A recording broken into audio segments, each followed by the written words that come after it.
ದೇವರ ಅತಿ ಪರಿಶುದ್ಧ ನಾಮಕ್ಕೆ ಸ್ತೋತ್ರವಾಗಲಿ. ಮತ್ತೊಂದು ದಿನವನ್ನು ಕಾಣುವಂತೆ ದೇವರು ಸಹಾಯ ಮಾಡೋದಕ್ಕಾಗಿ ಸ್ತೋತ್ರ. ಆತನು ಮಾಡಿದೆಲ್ಲ ಉಪಕಾರಗಳಿಗಾಗಿ ದೇವರಿಗೆ ಸ್ತೋತ್ರ. ದೇವರ ವಾಕ್ಯವನ್ನು ಧ್ಯಾನಿಸುವಂತಹ ಈ ಸಂದರ್ಭಕ್ಕಾಗಿ ಸ್ತೋತ್ರ.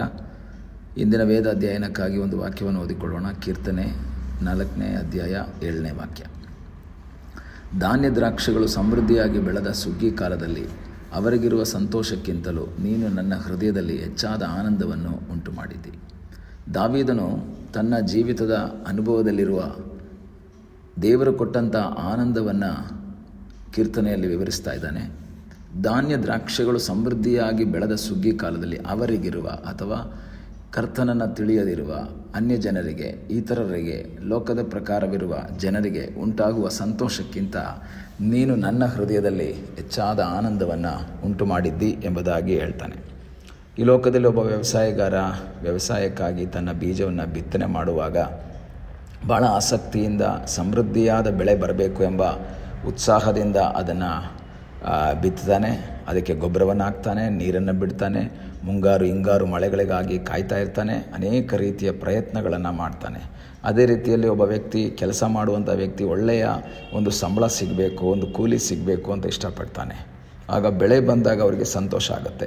ಒಳ್ಳೆ ಕೂಲಿ ಸಿಕ್ಕಿದಾಗ ಸಂತೋಷ ಆಗುತ್ತೆ. ಒಳ್ಳೆ ಸಂಬಳ ಸಿಕ್ಕಿದಾಗ, ಬೋನಸ್ ಸಿಕ್ಕಿದಾಗ, ಇನ್ಕ್ರಿಮೆಂಟ್ ಸಿಕ್ಕಿದಾಗ ಎಲ್ಲ ಸಮಯದಲ್ಲೂ ಸಹ ತುಂಬ ಸಂತೋಷದ ಒಂದು ಅನುಭವ ಅವರಲ್ಲಿ ಉಂಟಾಗ್ತದೆ. ಆದರೆ ದಾವೀದನು ಹೇಳ್ತಾ ಇದ್ದಾನೆ, ಸ್ವಾಮಿ, ಧಾನ್ಯ ದ್ರಾಕ್ಷಿಗಳು ಸಮೃದ್ಧಿಯಾಗಿ ಬೆಳೆದ ಸುಗ್ಗಿ ಕಾಲದಲ್ಲಿ ಅವರಿಗಿರುವಂಥ ಸಂತೋಷಕ್ಕಿಂತ ಹೆಚ್ಚಾದ ಆನಂದವನ್ನು ನನ್ನ ಹೃದಯದಲ್ಲಿ ನೀನು ಕೊಟ್ಟಿದ್ದೀಯಾ. ಯಾಕೆ?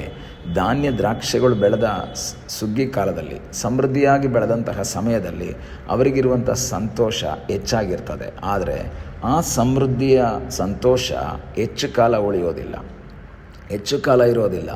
ಆ ಬೆಳೆ ಮುಗಿಯುವಾಗ ಅಥವಾ ಆ ವಸ್ತು ಖಾಲಿಯಾಗುವಾಗ ಅದು ನೀಗಿ ಹೋಗ್ತದೆ. ಸಂಬಳ ಸಿಕ್ಕಿದಾಗ ಸಂತೋಷ ಆಗ್ತದೆ, ಬೋನಸ್ ಸಿಕ್ಕಿದಾಗ ಸಂತೋಷ ಆಗ್ತದೆ.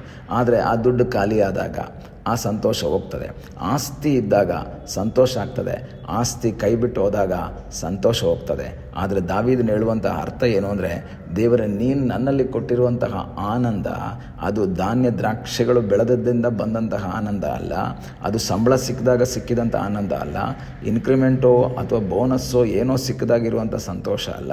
ನನ್ನ ಜೀವಿತದಲ್ಲಿ ನೀನು ನನಗೆ ಸಂತೋಷ ಕೊಟ್ಟಿದ್ದೀಯ, ಅದಕ್ಕಾಗಿ ನಿನಗೆ ಸ್ತೋತ್ರ. ಕಾರಣ ನಾವು ಲೂಕನ ಸುವಾರ್ತೆ 12ನೇ ಅಧ್ಯಾಯದಲ್ಲಿ ಯೇಸು ಒಬ್ಬ ವ್ಯಕ್ತಿಯ ಬಗ್ಗೆ ಮಾತನಾಡ್ತಾನೆ. ಒಬ್ಬ ವ್ಯಕ್ತಿ ತಾನು ಒಳ್ಳೆ ಬೆಳೆಯನ್ನು ಬೆಳೀತಾನೆ, ಅವನು ನಿರೀಕ್ಷಿಸಿದ್ದಕ್ಕಿಂತ ಹೆಚ್ಚು ಫಲ ಸಿಗ್ತದೆ, ಅವನಿಗೆ ಬೆಳೆ ಬರ್ತದೆ. ಅವನು ತನ್ನ ಗೋಡೌನನ್ನು ಕಿತ್ತು ದೊಡ್ಡ ಗೋಡೌನನ್ನೆಲ್ಲ ಕಟ್ಟಿಬಿಟ್ಟು ಅದರೊಳಗೆ ಎಲ್ಲವನ್ನು ಸ್ಟಾಕ್ ಮಾಡಿ ಇಟ್ಬಿಟ್ಟು ಅವನು ತನ್ನ ಜೀವಾತ್ಮಕ್ಕೆ ಹೇಳ್ತಾನೆ, ಜೀವಾತ್ಮವೇ, ಬೇಕಾದಷ್ಟು ನಿನಗೋಸ್ಕರ ನಾನು ಸೇವ್ ಮಾಡಿಟ್ಟಿದ್ದೀನಿ, ಬೇಕಾದಷ್ಟು ಇಟ್ಟಿದ್ದೀನಿ, ನೀನು ತಿಂದು ಕುಡಿದು ಆನಂದ ಪಡು, ನೀನು ಸಂತೋಷ ಪಡು, ನಿನಗೆ ಬೇಕಾದಷ್ಟು ಇದೆ.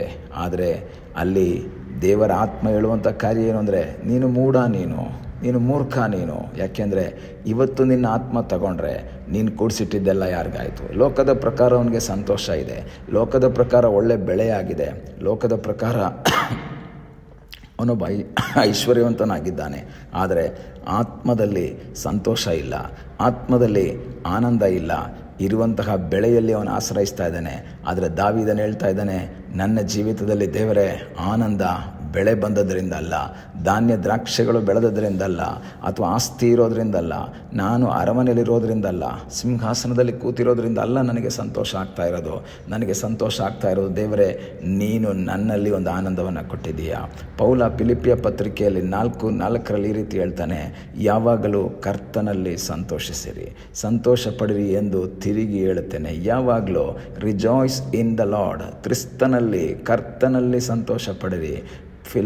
ಈ ಫಿಲಿಪ್ಪಿಯ ಸೆರೆಮನೆಯಲ್ಲಿರುವಂತಹ ಈ ಒಂದು ಪೌಲನ ಜೀವಿತದಲ್ಲಿ ನಾವು ಅಪೊಸ್ತಲಕೃತ್ಯ 16ನೇ ಅಧ್ಯಾಯ 25ನೇ ವಾಕ್ಯದಲ್ಲಿ ಓದುವಾಗ ಅವನು ಪೌಲ ಮತ್ತು ಸೀಲ ಇಬ್ಬರೂ ಸಹ ಆತ್ಮದಲ್ಲಿ ದೇವರನ್ನು ಸ್ತುತಿ ಪದಗಳನ್ನು ಆಡ್ತಾ ಇದ್ದಾರೆ. ಆ ಸಂತೋಷ ಧಾನ್ಯ ದ್ರಾಕ್ಷಿಗಳಿಂದ ಬಂದಂಥ ಸಂತೋಷ ಅಲ್ಲ. ಅವರ ಶರೀರವೆಲ್ಲ ಒಡೆದಿದ್ದಾರೆ, ಗಾಯ ಆಗಿದೆ, ವೇದನೆ ಅನುಭವಿಸ್ತಾ ಇದ್ದಾರೆ.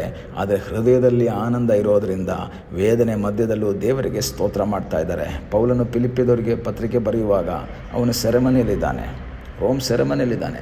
ಸೆರೆಮನಿಯಲ್ಲಿ ಇದ್ದುಕೊಂಡು ಫಿಲಿಪ್ಪಿಯದವರಿಗೆ ಬರೀತಾನೆ, ನೀವು ಸಂತೋಷ ಪಡ್ರಿ. ಸಾಧಾರಣ ಇಬ್ಬರು ಅವ್ರಿಗೆ ಹೇಳಬೇಕಾಗಿತ್ತು, ಟೆನ್ಷನ್ ಮಾಡ್ಕೋಬೇಡಿ. ಫಿಲಿಪ್ಪಿಯದ ವಿಶ್ವಾಸಿಗಳು ಹೇಳ್ಬೋದಾಗಿತ್ತು ಪೌಲನಿಗೆ, ಪಾಸ್ಟರ್ ನೀವು ಟೆನ್ಷನ್ ಮಾಡ್ಕೋಬೇಡಿ, ನಾವು ನಿಮಗಾಗಿ ಪ್ರಾರ್ಥನೆ ಮಾಡ್ತೀನಿ. ಆದರೆ ಪೌಲ್ ಅವ್ರಿಗೆ ಹೇಳ್ತಾನೆ, ನೀವು ಸಂತೋಷ ಪಡ್ರಿ, ಆನಂದ ಪಡ್ರಿ. ಎಲ್ಲಿ? ಕರ್ತನಲ್ಲಿ ಸಂತೋಷ ಪಡ್ರಿ. ಲೋಕದ ಪ್ರಕಾರ ಸಂತೋಷ ಪಡೋದಕ್ಕಾಗಲ್ಲ, ಕರ್ತನಲ್ಲಿ ನನಗೆ ಸಂತೋಷ ಉಂಟಾಗ್ತದೆ. ಈಗಲೇ ಸಮಯದಲ್ಲಿ ನನ್ನನ್ನು ಕೇಳುವ ದೇವರ ಮಕ್ಕಳೇ, ನಮ್ಮ ಜೀವಿತದಲ್ಲಿ ಈ ಲೋಕದ ಆಸ್ತಿ ಐಶ್ವರ್ಯಗಳಿಂದ, ಹಣದಿಂದ ಕೊಡಲಿಕ್ಕಾಗದಂತಹ ನಿತ್ಯವಾದ ಸಂತೋಷ, ಆನಂದವನ್ನು ಕೊಡುವುದಕ್ಕೆ ಶಕ್ತನಾದ ಒಬ್ಬ ದೇವರಿದ್ದಾನೆ. ಆ ದೇವರಲ್ಲಿ ಆಶ್ರಯಿಸಬೇಕು, ಆ ದೇವರ ಮುಖವನ್ನು ನೋಡಬೇಕು. ಇಂದಿನ ಆಸ್ತಿ ಐಶ್ವರ್ಯ ಎಲ್ಲವುಗಳಿಂದ ಸಿಗುವಂಥ ಸಂತೋಷ ತಾತ್ಕಾಲಿಕ. ಕ್ರಿಸ್ತನು ಕೊಡುವಂತಹ, ದೇವರು ಕೊಡುವಂತಹ ಆನಂದ ಅದು ನಿತ್ಯವಾದಂತಹ ಆನಂದ. ಆ ನಿತ್ಯವಾದ ಆನಂದವನ್ನು ಪಡೆದುಕೊಂಡು ಕರ್ತನಿಗಾಗಿ ಜೀವಿಸುವಂತೆ ದೇವರು ನಮ್ಮ ಜೀವಿತದಲ್ಲಿ ಸಹಾಯ ಮಾಡಲಿ. ಕಣ್ಣುಗಳನ್ನ ಮುಚ್ಚೋಣ, ಪ್ರಾರ್ಥನೆ ಮಾಡೋಣ. ನಮ್ಮನ್ನು ಬಹಳವಾಗಿ ಪ್ರೀತಿ ಮಾಡುವ ಪರಲೋಕದ ತಂದೆಯಾದ ದೇವರೇ, ಈ ಒಳ್ಳೆಯ ಸಮಯಕ್ಕಾಗಿ ನಿನಗೆ ಸ್ತೋತ್ರ. ಈ ಸಮಯದಲ್ಲಿ ಮತ್ತೊಂದು ಆವರ್ತಿ ನಿನ್ನ ಸನ್ನಿಧಾನದಲ್ಲಿ ಬಂದಿದ್ದೇವೆ. ನೀನು ಮಾಡಿದ ಎಲ್ಲ ಉಪಕಾರಗಳಿಗಾಗಿ, ಎಲ್ಲ ಆಶೀರ್ವಾದಗಳಿಗಾಗಿ ನಾವು ನಿನಗೆ ಸ್ತೋತ್ರವನ್ನು, ಮಹಿಮೆಯನ್ನು, ಘನತೆಯನ್ನು ನಾವು ಸಲ್ಲಿಸ್ತಾ ಇದ್ದೇವೆ. ಅಪ್ಪ ದೇವರೇ, ಈ ಲೋಕದ ಆಸ್ತಿ ಐಶ್ವರ್ಯಗಳಿಗಿಂತ ಹೆಚ್ಚಾದ ಆನಂದವನ್ನು, ದೇವರೇ ನಿತ್ಯವಾದ ಆನಂದವನ್ನು ನಮ್ಮಲ್ಲಿ ನೀನು ಕೊಟ್ಟಿರುವುದಕ್ಕಾಗಿ ಸ್ತೋತ್ರ.